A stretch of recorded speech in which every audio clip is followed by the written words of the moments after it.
नमस्कार, मैं doctor Rupa Mangalani, associate professor political science department में। हमारा आज का टॉपिक है राज्य विधानमंडल। तो राज्य विधानमंडल का जहाँ परिचय देखें तो भारतीय संविधान में प्रत्येक राज्य के लिए एक विधानमंडल का उपबंध है। प्रत्येक राज्य का विधानमंडल राज्यपाल तथा एक या दो सदनों से मिलकर बना है। राज्य व्यवस्थापिका के प्रथम अथवा निम्न सदन को विधानसभा तथा द्वितीय या उच्च सदन को विधान परिषद कहा जाता है। कुछ राज्यों में राज्य विधानमंडल के 2 सदन हैं, लेकिन भारत में अधिकांश राज्यों में एक ही सदन है। तो आइए देखते हैं विधान परिषद एवं विधानसभा का संगठन किस प्रकार होता है, निर्वाचन कैसे होता है, संरचना किस प्रकार होती है। तो पहले हम देखेंगे विधान परिषद के बारे में जानेंगे। तो राज्य विधानमंडल की संरचना को अगर देखें तो मैंने आपको बताया कि राज्य विधानमंडल का जो उच्च सदन है विधान परिषद, जिसमें नाम निर्देशित एवं परोक्ष रूप से निर्वाचित सदस्य होते हैं। राज्य विधानमंडल का निम्न सदन विधानसभा होता है, जिसके सदस्य सार्वभौम वयस्क मताधिकार के आधार पर निर्वाचित होते हैं। राज्य विधानमंडल में राज्यपाल एवं विधानसभा शामिल होते हैं। जिन राज्यों में द्विसदनीय व्यवस्था है वहाँ उच्च सदन विधान परिषद और निचला सदन विधानसभा है।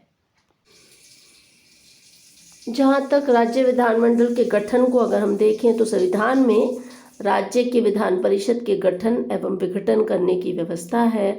संसद विधान परिषद को गठित कर सकती है। इसके संबंध में राज्य की विधानसभा में एक पूर्ण प्रस्ताव पारित होना आवश्यक है। तो विधानसभा जो है वो प्रस्ताव पारित करेगी कि भाई हमारे राज्य में विधान परिषद की आवश्यकता है, लेकिन उस पे जो अंतिम मुहर है वो संसद ही लगाती है। तो विधान परिषद के गठन को अंतिम रूप दिया जा सकता है। अधिकांश राज्यों में एक सदन है, जबकि कुछ राज्यों में 2 सदन भी मौजूद हैं। राज्य विधान परिषद की संरचना को अगर हम देखें तो संविधान के अनुच्छेद 171 के अनुसार राज्य विधान परिषद के सदस्यों की समस्त संख्या उस राज्य के विधानसभा के कुल सदस्यों की संख्या के 1/3 से अधिक नहीं होनी चाहिए, किंतु किसी भी दशा में विधान परिषद के सदस्यों की संख्या 40 से कम नहीं होनी चाहिए। तो इस प्रकार न्यूनतम सदस्य संख्या 40 से अधिक होनी चाहिए, लेकिन वो विधानसभा के कुल सदस्यों की संख्या के 1/3 से अधिक नहीं होनी चाहिए। संसद को विधान परिषद के गठन के संबंध में कानून बनाने का अधिकार है, किंतु जब तक संसद ऐसा न करे तब तक विधान परिषद के सदस्यों का निर्वाचन अप्रत्यक्ष रूप से एकल संक्रमणीय मत पद्धति द्वारा होता है। सदस्यों का निर्वाचन निर्वाचक मंडल के द्वारा होता है। तो निर्वाचक मंडल में कौन कौन होता है वो हम अगर देखें तो विधान परिषद के निर्वाचक मंडल में जो सदस्य होते हैं उसमें कौन कौन शामिल होते हैं। अगर उसकी संरचना को देखें तो पहली बात ये है कि राज्य की नगर पालिका, जिला बोर्डों और अन्य स्थानीय प्रतिनिधि संस्थाओं द्वारा विधान परिषद के जो कुल सदस्य हैं उसमें से 1/3 सदस्य चुने जाते हैं।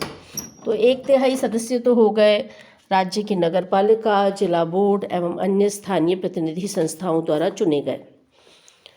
इसके साथ ही राज्य के किसी विश्वविद्यालय में स्नातक नागरिकों के निर्वाचक मंडल द्वारा सदस्यों के बारे में भाग का भी निर्वाचन किया जाता है। कुछ भाग का उनका निर्वाचन किया जाता है। इसी प्रकार माध्यमिक विद्यालय हुए, महाविद्यालय हुए, उसमें 3 साल से शिक्षण प्राप्त अध्यापकों के द्वारा भी निर्वाचक मंडल का निर्वाचन किया जाता है। तो इस प्रकार हम देखते हैं कि निर्वाचक मंडल में विधान परिषद के निर्वाचक मंडल में अलग अलग सदस्य शामिल है। तो यूनिवर्सिटी से के स्नातक हों वो भी नागरिक हों, वो भी जो विधान परिषद के जो कुल सदस्य हैं उसके 12वें भाग का निर्वाचन करते हैं। माध्यमिक विद्यालय है, महाविद्यालय है, वो भी जो पिछले 3 साल के हैं वो 1/12 सदस्यों का निर्वाचन करते हैं।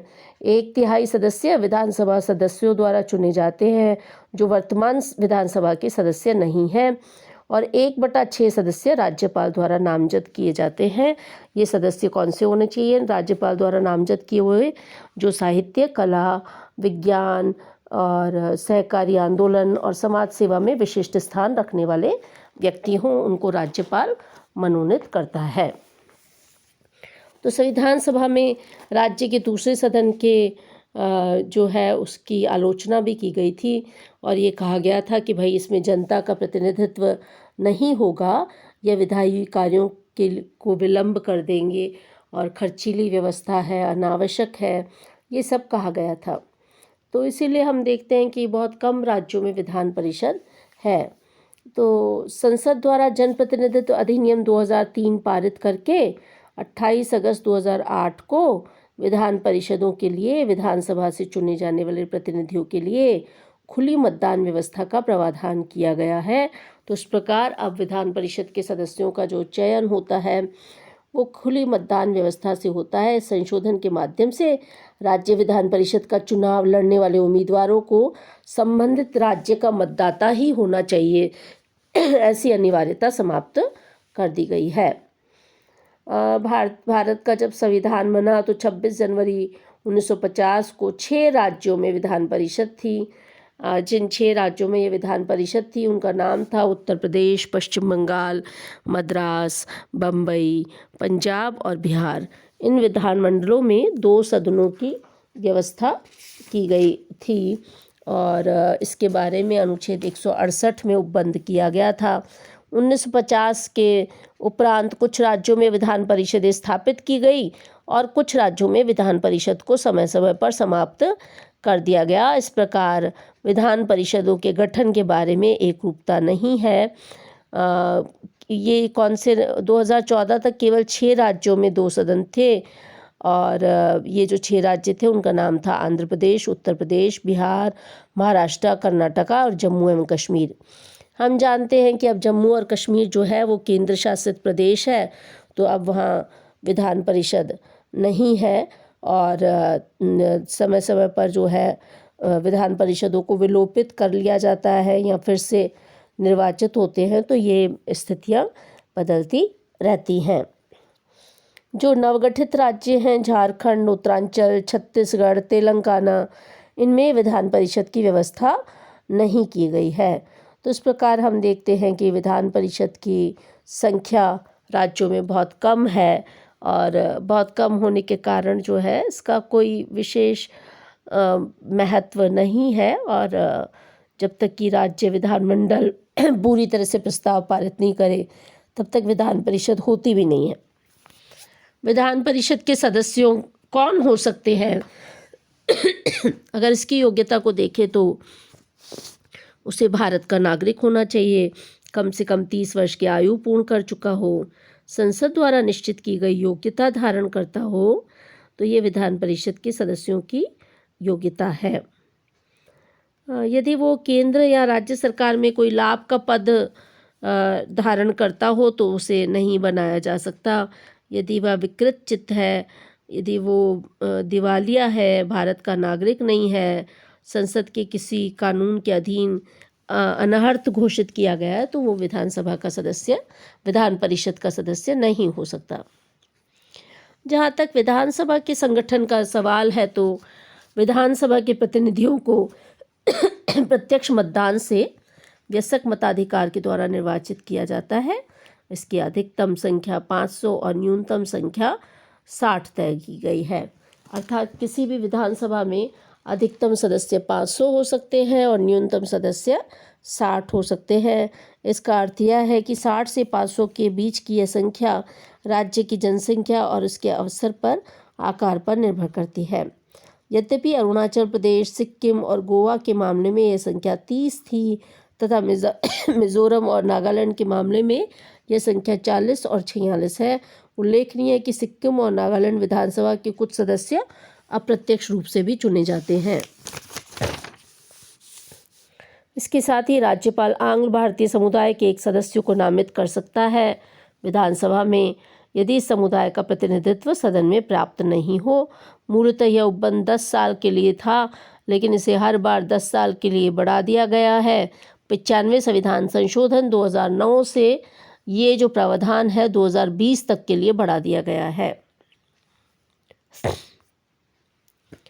विधानसभा के सदस्यों की योग्यता को देखें तो वह भारत का नागरिक होना चाहिए, वह 25 वर्ष की आयु पूर्ण कर चुका हो, वह भारत सरकार या किसी राज्य सरकार के अधीन लाभ के पद पर न हो, संसद द्वारा बनाई गई किसी विधि के अधीन निर्धारित शर्तों को पूर्ण करता हो, अन्य निर्धारित शर्तें पूर्ण करता हो, अर्थात वह दिवालिया पागल न हो और उसने अन्य विदेशी राज्य के प्रति निष्ठा व्यक्त न की हो। ये सब विधानसभा के सदस्यों के लिए योग्यता है। तो इस प्रकार हमने देखा कि विधान परिषद एवं विधानसभा के सदस्यों का संगठन क्या है। बहुत ही महत्वपूर्ण टॉपिक है और आप इस टॉपिक को प्रिपेयर कीजिए और हम विधान परिषद राज्य विधानसभा के सदस्यों की संख्या की एक लिस्ट भी मैं आपको इस पे डालूँगी, वीडियो में डालूँगी। जहाँ तक विधानसभा की अवधि का सवाल है, विधानसभा का कार्यकाल 5 साल है। आपातकाल में 42वें संविधान संशोधन द्वारा इस अवधि को बढ़ाकर 6 साल किया गया था, लेकिन फिर से अब इस अवधि को घटाकर 5 साल कर दिया गया। राज्यपाल राज्य विधानसभा को समय से पहले भी भंग कर सकता है, ये राज्यपाल का विवेकाधिकार है। और आप दरअसल विधानसभा का सामान्य अवस्था में इसका कार्यकाल 5 साल होता है। 5 साल के पश्चात विधानसभा खुद ब खुद भंग हो जाती है।